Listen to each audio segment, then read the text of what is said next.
All right, welcome to the Knack of Golf's podcast. I came out to the putting green here at Thunder Valley National at Whitney Oaks, and I had a really good outing. I think I want to commend them on maintaining such a great green. I really think they do a great job. They actually are able to have the facilities to be able to have a chipping green separate from the putting green. So they have, they have people that are chipping over at the chipping green, and then they let the people putt over at the putting green, and I think that's great. They consistently have a really good green out there, and I think they aerified their green.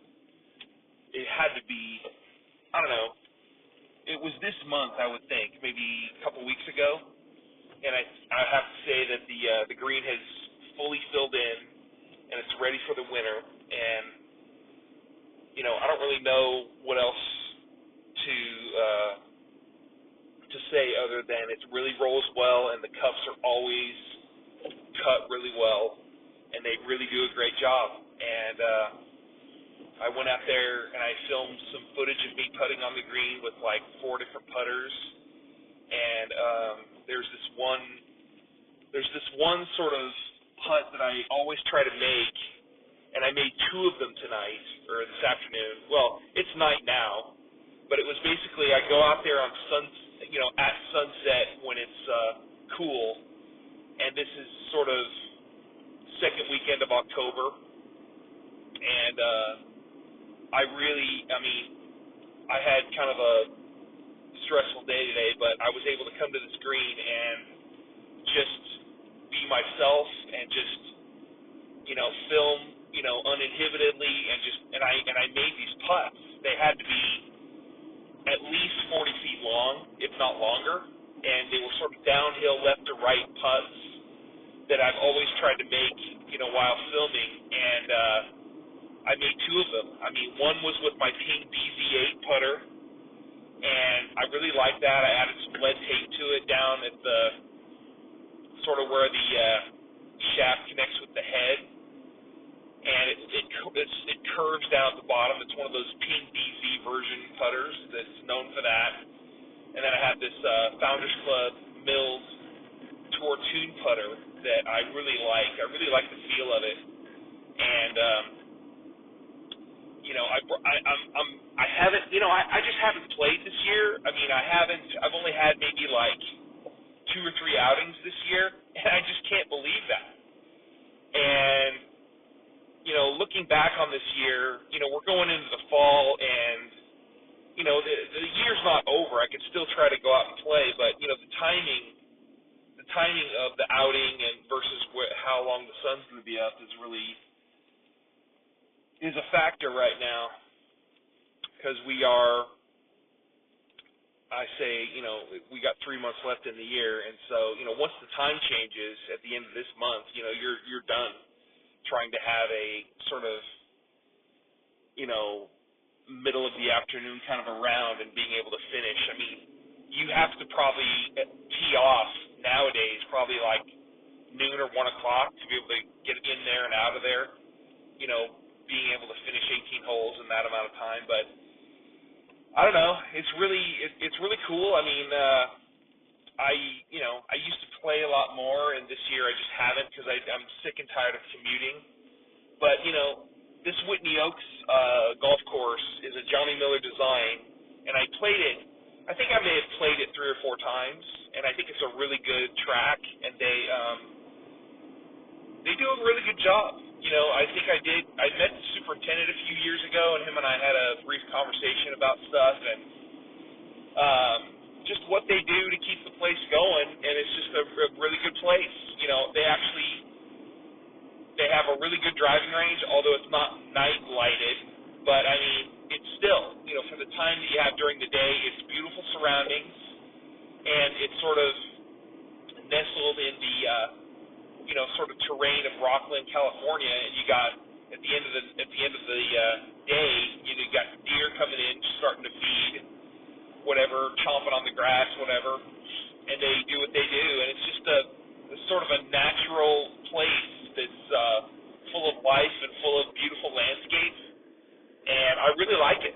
You know, I've always liked it from day one, and it's just a really great place to go to. So I don't know. I there's a lot of folks that complain about stuff, and I really want to give them praise for how they you know grow and maintain and and be stewards for the golfing public. You know, the golfing public is even if you don't play around there, they still have really good conditions because you know they want you to come back. So it's a really good place, and I enjoy it. So I miss being able to go. And with Sunset Whitney being gone, it's Rockland has only one golf course now, and as far as I know, yeah, I mean, there's only one country club in the area, or actually two country clubs in the area, Sierra View and then Granite Bay Country Club, and both of them are private, and so I can't go out there. But yeah, they really do a good job. They really do a good job, and they deserve praise for what they do. I can't emphasize enough how great it is to go to a course that has really great cups every single time. And the moment when the range attendant gentleman comes out and takes all the flags out, I really love that, and it just opens it up for, you can just put your balls to the side, no pun intended, and just have one ball out, and you can go to every single putt. You can go to every single hole on the green and not be inhibited by, the flag sticks.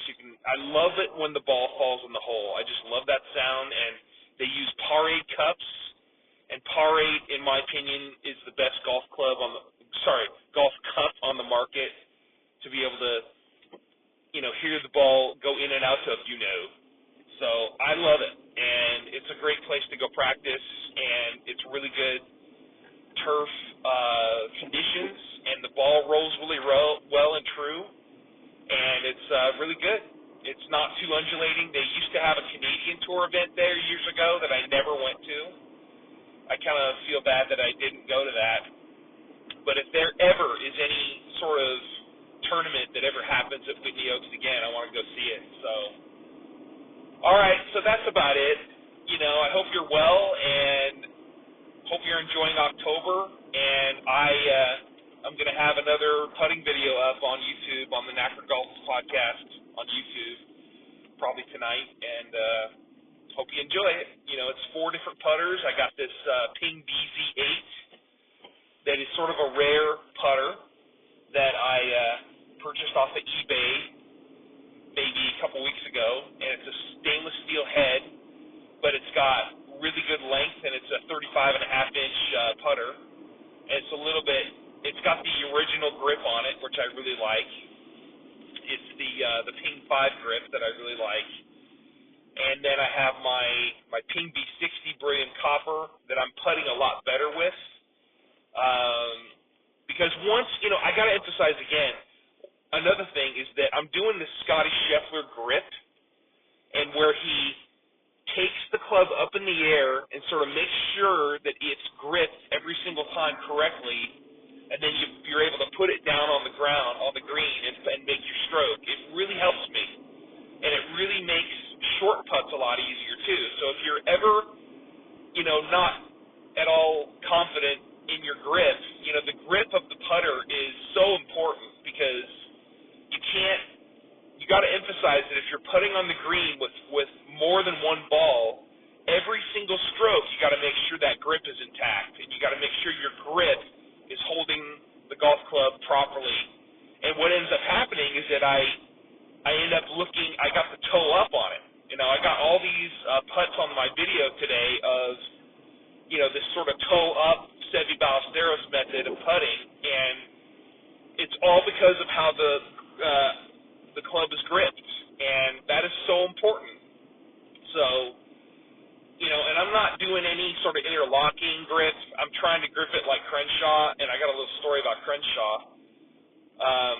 He had, I don't know, I guess it was like a baseball grip, but I'm thinking that it was, I'm not entirely sure, but you have both thumbs on the shaft, or both thumbs on the middle of the shaft, or the spine of the shaft, whatever, the flat part of the putter grip, and you always make sure that that's intact, and it's my grip looks so much better too. It looks so much more, I dare say, cognitive. A cognitive grip where you actually know what you're doing when you're gripping the putter. Can you imagine that? It's taken me 50 years to figure that out, and just another tool in the toolbox for trying to have a solid swing and a solid stroke. So that's really important, having a good putter grip. So I do that now, and it's so much more. It's so much more consistency that I see and I feel. And oh my God, I got that Ping BZ8. I have the Ping B60 beryllium copper. I have my Ping B61 beryllium copper. That looking down at it, it looks so much more like perpendicular and correct. When I have that thing in my hands, you can see the straight and the angles of it.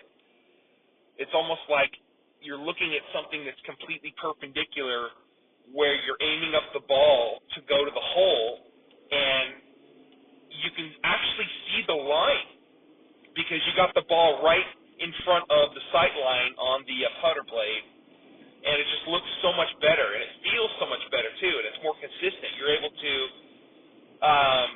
gauge the breaks, ebbs and flows, peaks and valleys on the green when you're putting, and it just looks so much better. And so I really feel a lot more confident with that putter, more than I've ever had before. And then I have my Founders Club Tour tuned Ping Zing 2 sort of putter, sort of milled putter that is so like fluid, and what do you call it? It's like, you hear Ben Crenshaw talking about putting, and I heard a video about Olin Brown playing golf with Ben Crenshaw today, and he says, Ben, give me some tips. He's like, your putter blade, the head has to have life in it, is what he said. And when Crenshaw says your putter head has to have life in it, oh God, slow down. I'm sorry, I'm a little traffic nervous right now. Anyway, when your putter head has life in it, that's a big deal. Your putter head is full of life. You're able to sort of freely flow through the putting stroke, and if your ball is caressed by a putter blade that has life in it, it's more likely to go to the hole, I guess, and it's going to roll a lot more true, and you're just going to get the feel in your hands of your putter blade or your putter head having life in it. And I think I experienced that a little bit today with my milled Founders Club putter. So it's been in my collection for a long time, and I finally pulled it out a couple months ago when I was going to Bodega Harbor Golf Links, and I made a few long putts with that.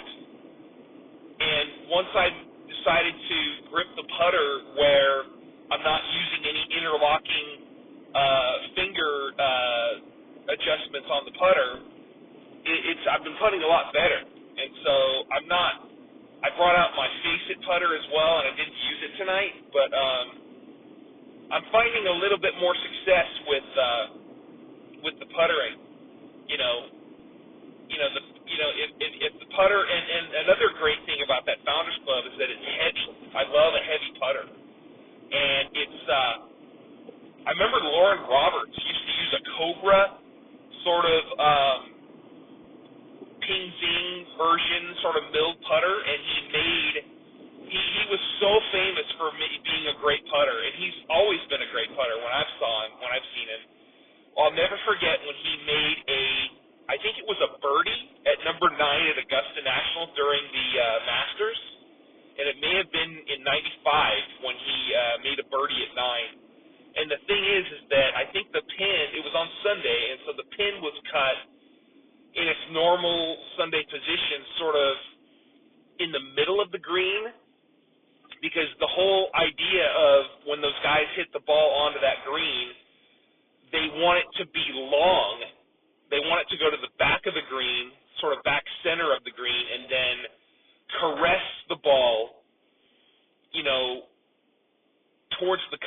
and because they got to have it stop short of the shelf that actually that forces the ball to roll off the green down into the close to where the patron walk is in front of that green. So he made a birdie on that hole, and I'll never forget it. And it was so immaculate when he made it. It was with that putter. It was that Cobra.